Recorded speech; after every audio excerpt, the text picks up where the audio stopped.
The grand hall extended for nearly 3 kilometers of gleaming obsidian flooring, and its upper limits vanished somewhere inside synthetic clouds swirling with hues stolen from countless alien skies. Envoy Vector rose from his levitating dais and stretched both forearms wide in a dramatic display that showed he felt absolutely certain of the declaration he was about to deliver. He represented the Cryath Dominion, and he was convinced that his proposal would be simple, swift, and profitable for all members of the council. A translation collar hanging around his neck converted his rhythmic chirps and mechanical tones into speech that every delegate in attendance could clearly understand.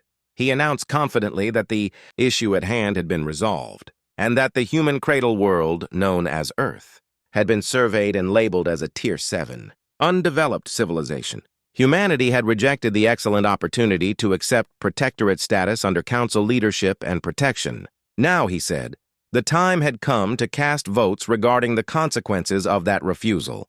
Encircling the grand room were representatives from 47 unique sapient species, and each one activated their shimmering decision crystal. In sequence, floating numerical projections appeared above their seats. Green signaled a vote in favor of direct conquest. Red indicated a preference for additional diplomatic attempts. Blue meant a desire to merely watch and delay action.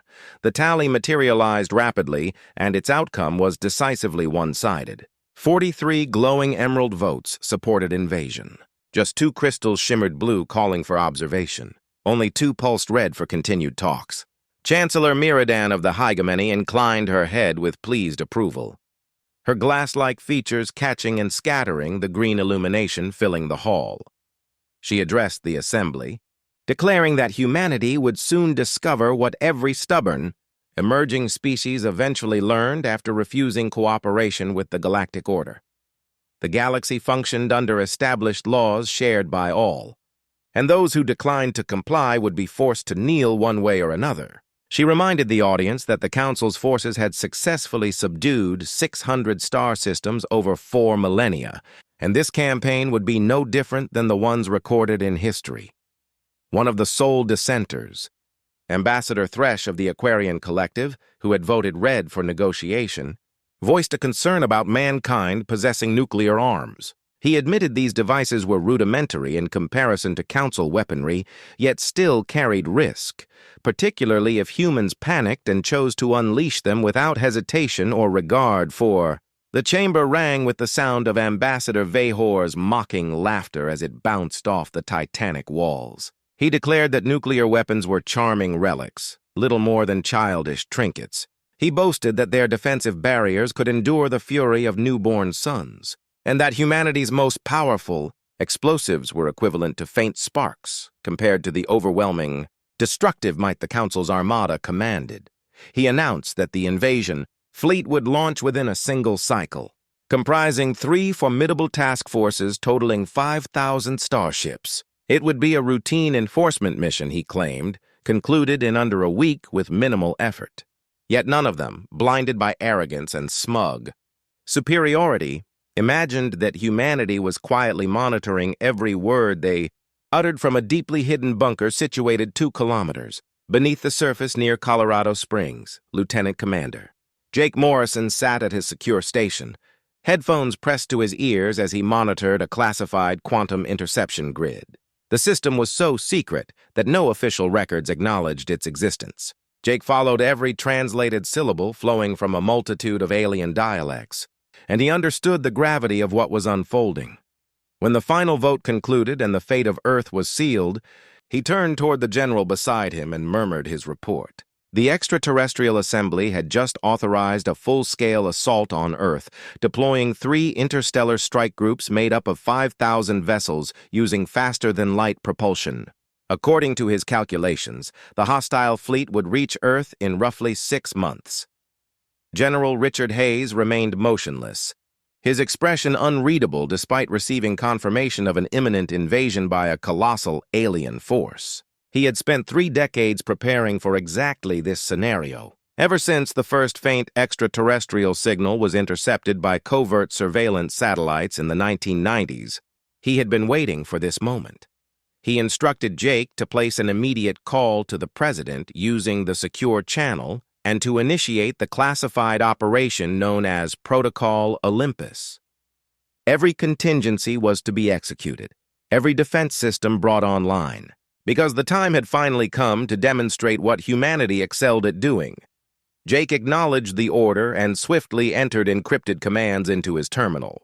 Across the globe, in similarly concealed command centers and covert military complexes, personnel received identical emergency notifications and began activating their own strategic procedures. Humanity had 6 months to prepare for a war the Galactic Council arrogantly assumed would conclude in 6 days.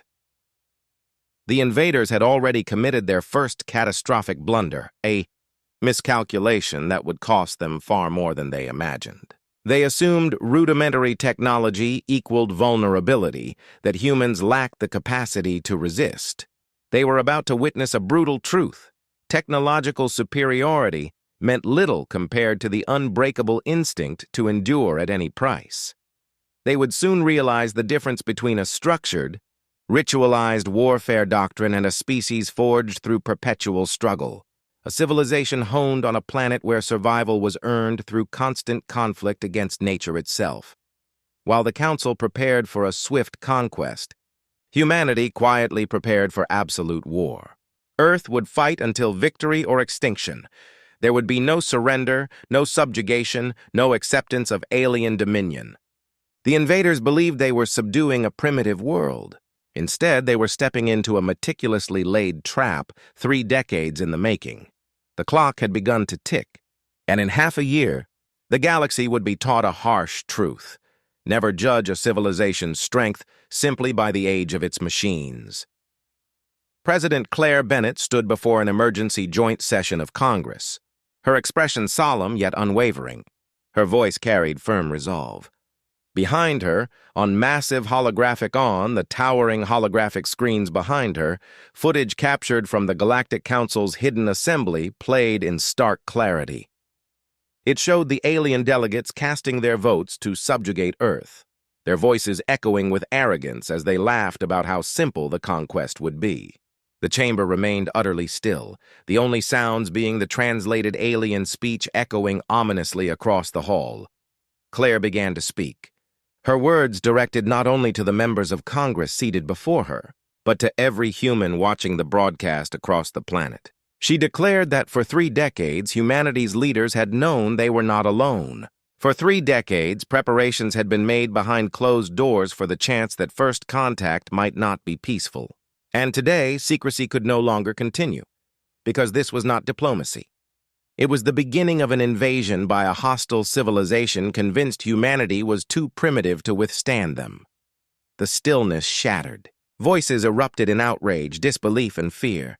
Some demanded answers for the decades of silence, others shouted about the threat now looming above them, and many desperate voices cried out to know how Earth would respond.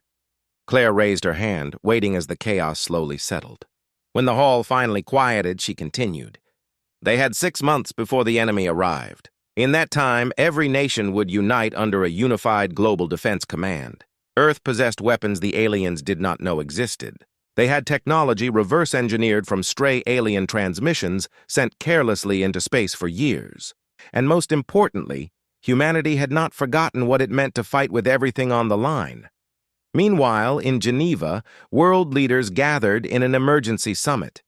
General Richard Hayes presented a comprehensive military briefing to presidents, prime ministers, and national leaders from every continent. A holographic display illuminated advanced weapon systems few had ever seen. Hayes explained that planning for this moment began in 1995, when the first alien signal had been intercepted. Operation Olympus consisted of 3 primary defense pillars. The first, orbital weapons disguised as harmless satellites and debris. More than 300 concealed rail cannon arrays and energy weapon stations already orbited the planet. The second, massive ground-based anti-ship artillery hidden throughout mountain chains on 6 continents. And third, the most crucial element, Earth's own clandestine space fleet. The projection shifted, revealing sleek warships that looked like nothing any civilian nation had ever unveiled. Hayes explained that Project Ranger had been secretly building these ships in enormous subterranean shipyards for 15 years. Earth now had 42 stealth frigates armed with nuclear-pumped laser emitters, kinetic penetrator platforms, and fusion-tipped strike missiles. They were not as advanced as alien ships, but they had been engineered to attack alien design weaknesses with ruthless precision. Across the desert in Nevada, in a classified research complex, Dr. Helen Price supervised the last validation trials of what she called humanity's. During a briefing, she reminded her commanders that the invaders expected swift surrender. That was the standard method of galactic subjugation. Place a capital ship above a city and demand immediate compliance. That would be the moment humanity struck back. Every satellite weapon, every artillery platform, every warship, every soldier would unleash simultaneous fire. The enemy's first move would become the mistake that doomed them. At secure military training arenas from Australia to Argentina, soldiers drilled in zero-gravity combat modules. Pilots rehearsed advanced dogfighting patterns inside simulators shaped from stolen alien navigational data. Engineers were working triple-shift rotations to manufacture munitions, armor plating, and the countless precision components a global war effort demanded. Lieutenant Sophie Grant pushed her Special Operations Unit through another harsh exercise inside the zero-vacuum assault simulator. They practiced breaching alien hull composites using plasma torches and precision explosive charges. Every one of her 30 operators understood that in 6 months, they might be cutting their way into hostile vessels during real combat. Sophie reminded them of the most important lesson. The aliens possessed superior technology, but their warfare doctrine had become rigid and ceremonial over millennia. They avoided civilian targets, obeyed strict combat ethics, and believed conflict had rules and honor. Humanity would introduce them to true unrestricted warfare. They would strike without hesitation, strike without mercy, and never relent until the invaders fled or fell. At the distant boundary of the solar system, the alien armada tore out of faster-than-light transit, appearing in flawless fleet formation drilled across centuries of conquest. Aboard the flagship Eternal Victory, Fleet Commander Zalkin reviewed their invasion plan with self-assured confidence. Everything was unfolding as it had during more than 600 previous subjugation campaigns. Zalkin instructed his officers to maintain traditional conquest doctrine. The vanguard would position itself over Earth's densest population hub. They would broadcast surrender demands in human languages. As always, the primitive species would refuse due to ignorance. Then a single precision strike against an unoccupied region would serve as a demonstration of overwhelming power. After witnessing such might, humanity would submit. Zalkin estimated total mission duration, 4 hours from arrival to planetary compliance. The fleet advanced with 2,000 ships leading and 3,000 held in reserve.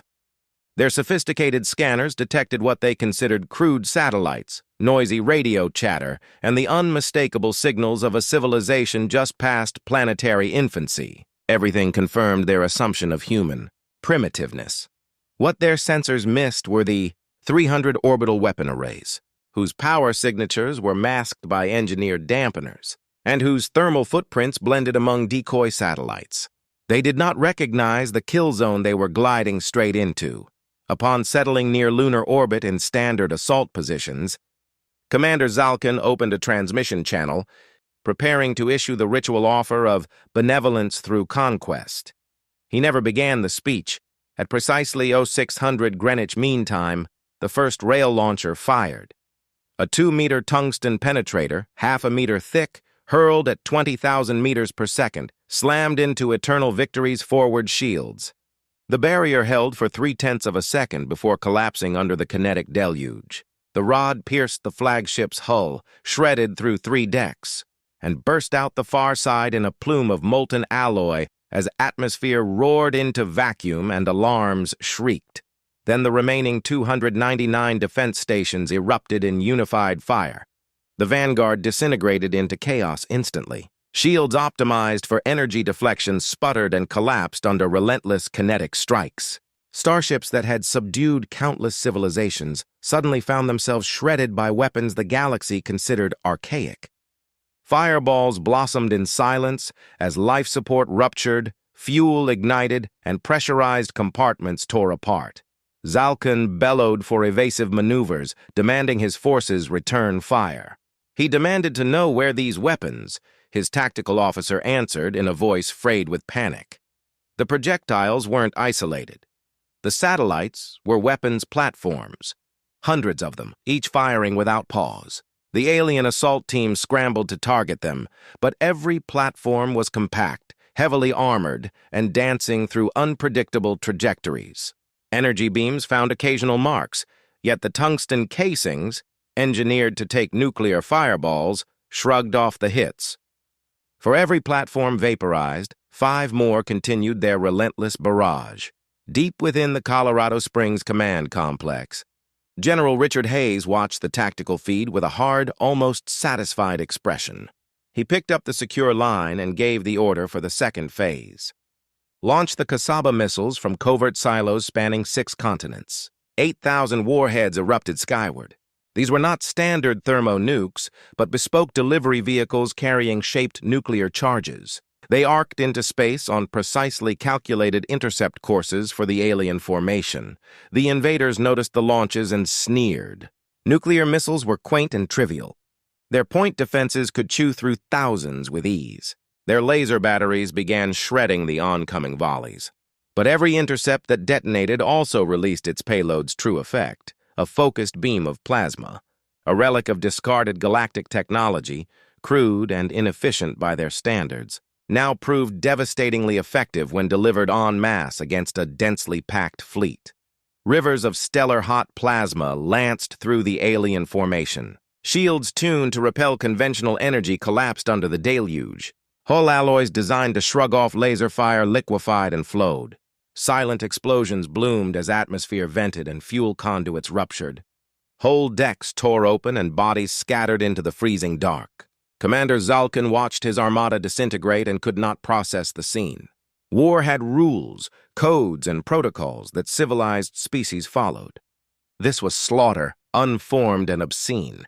A railgun slug punched straight through Eternal Victory's bridge. Zalkin's final thought registered as disbelief. Primitives were not supposed to fight like this. From the flight deck of the refitted USS George Washington, Admiral Lisa Chen keyed the order to launch every interceptor swarm.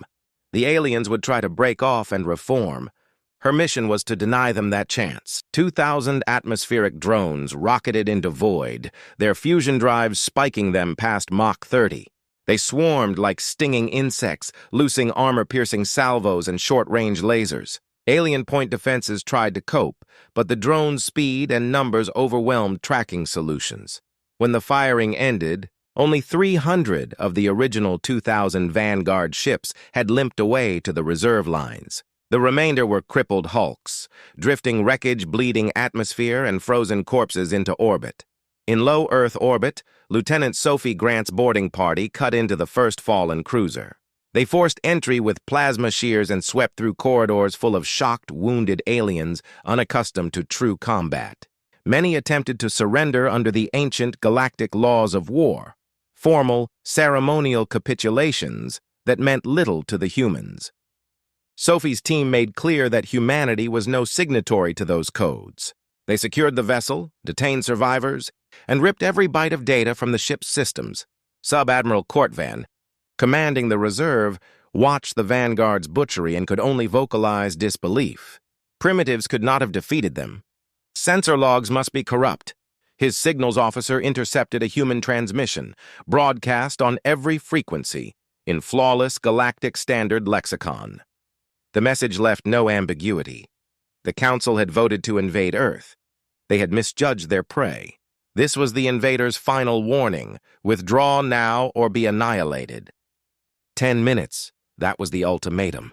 Courtvan stared at his remaining 4,000 hulls, and then at the shattered remnants of the Vanguard strewn through orbital space. He looked down at the small blue planet that had just ruptured 4 millennia of military orthodoxy.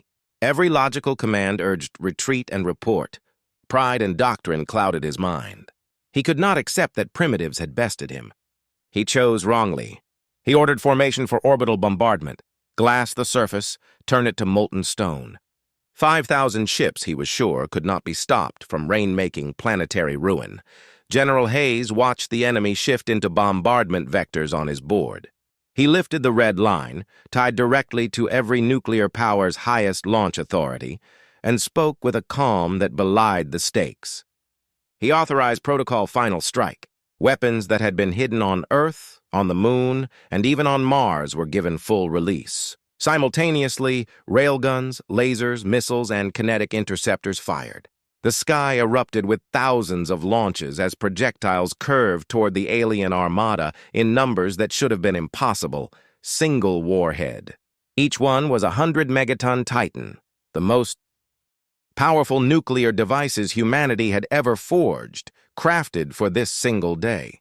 The aliens registered the massive signatures and comprehension finally dawned. These were not savages who folded when threatened.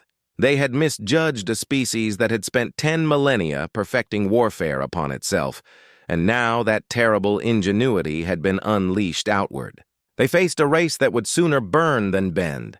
The detonations flared like newborn stars against the void. EMP waves ripped through alien circuitry unprepared for such primitive pulses, frying guidance, sensors, and propulsion systems. Plasma torrents sheared hulls and vaporized crews. Shock waves, impossibly violent even across vacuum, tore ships apart and sent others spinning helplessly. As the brutal radiance faded, only 400 ships of the original 5,000 remained. Panic shattered discipline.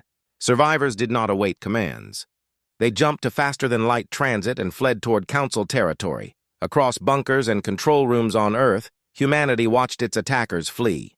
They had lost satellites, platforms, and 600 soldiers, honored dead who had shielded the cradle of mankind. The invaders had lost 4,600 warships and more than 2 million souls. It was the most catastrophic defeat in the Council's history. President Claire Bennett addressed a planet still watching glowing ash drift through orbit.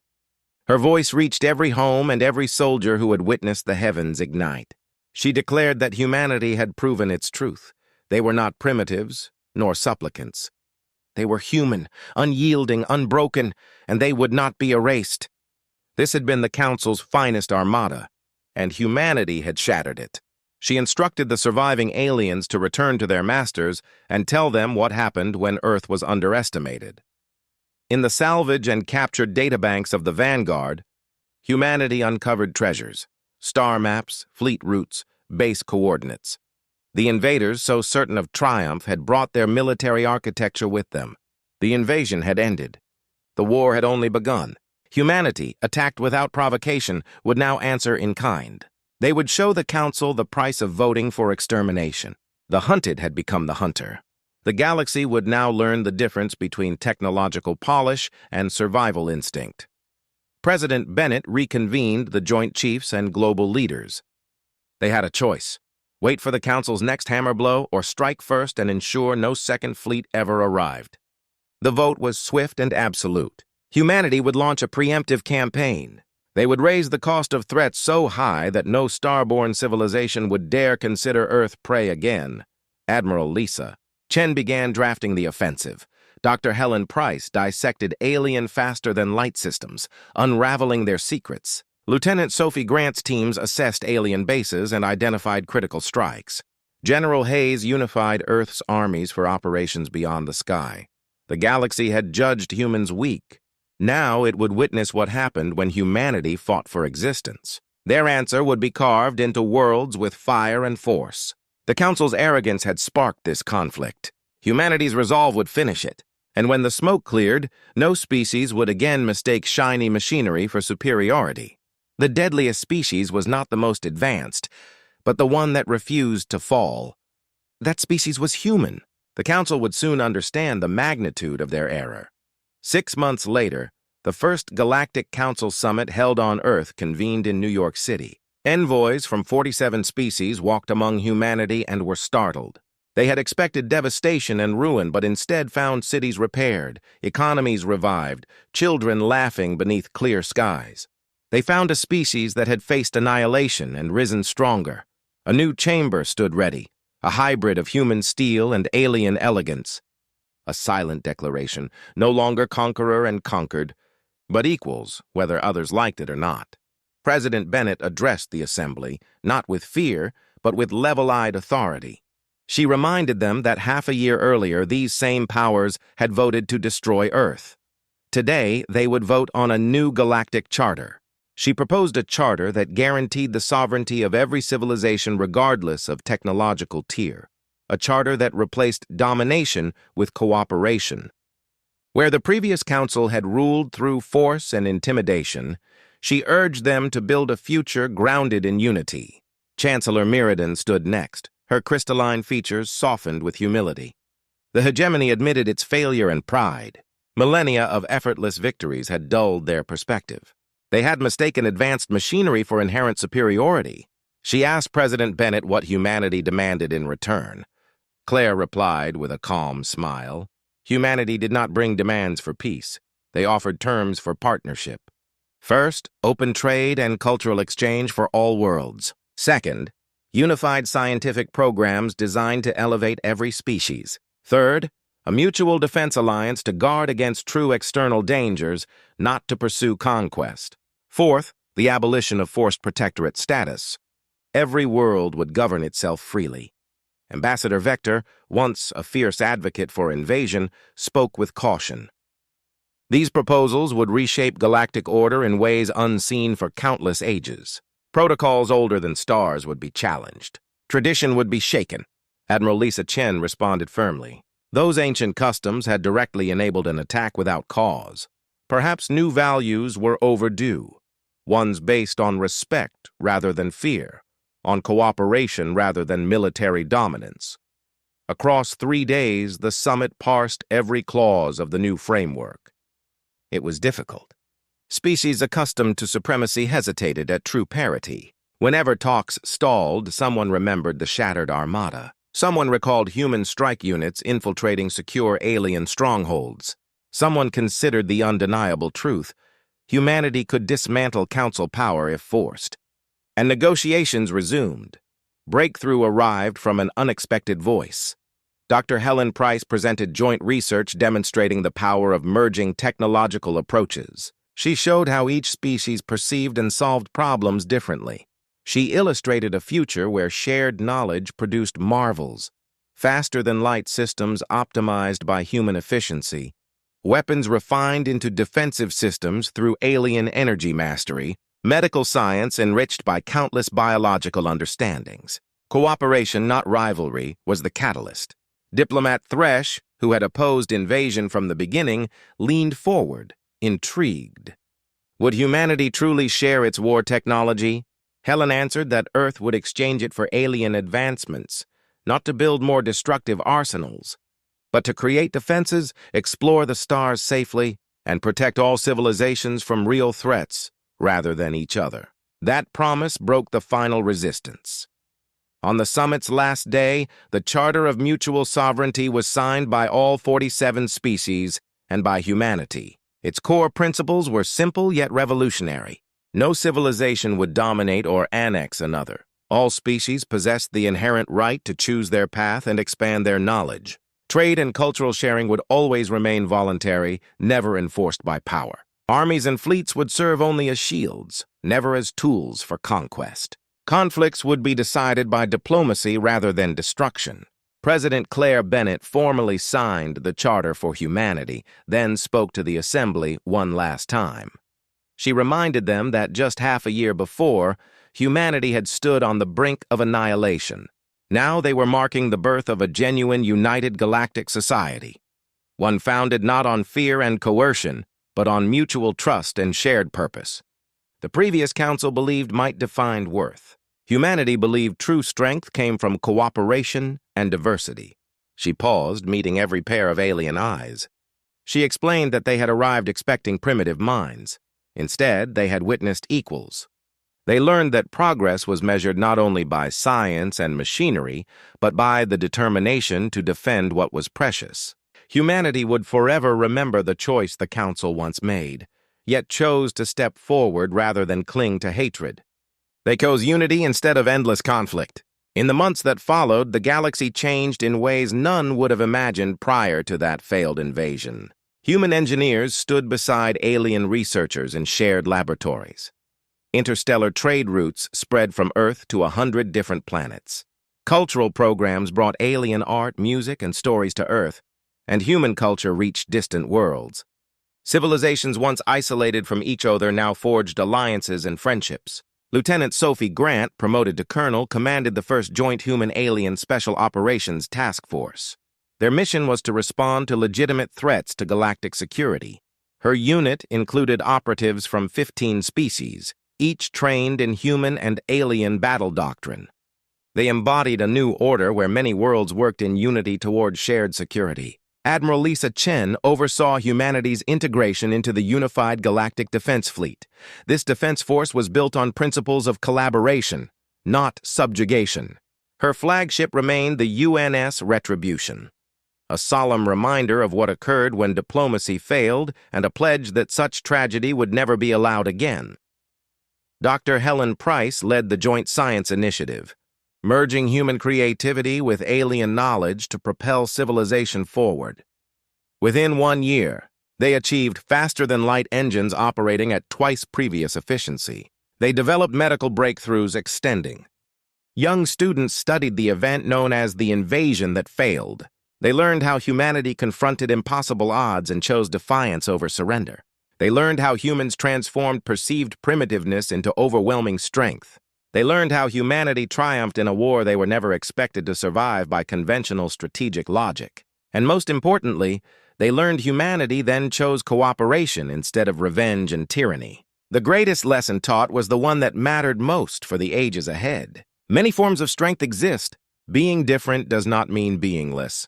The most evolved societies are not those with the most weapons, but those wise enough to refrain from using them unless necessity demanded it. Earth became a symbol across the stars, not merely a beacon of military capability, though humanity's defenses remained respected and powerful, but a symbol of endurance, adaptation, and refusal to yield in the face of extinction.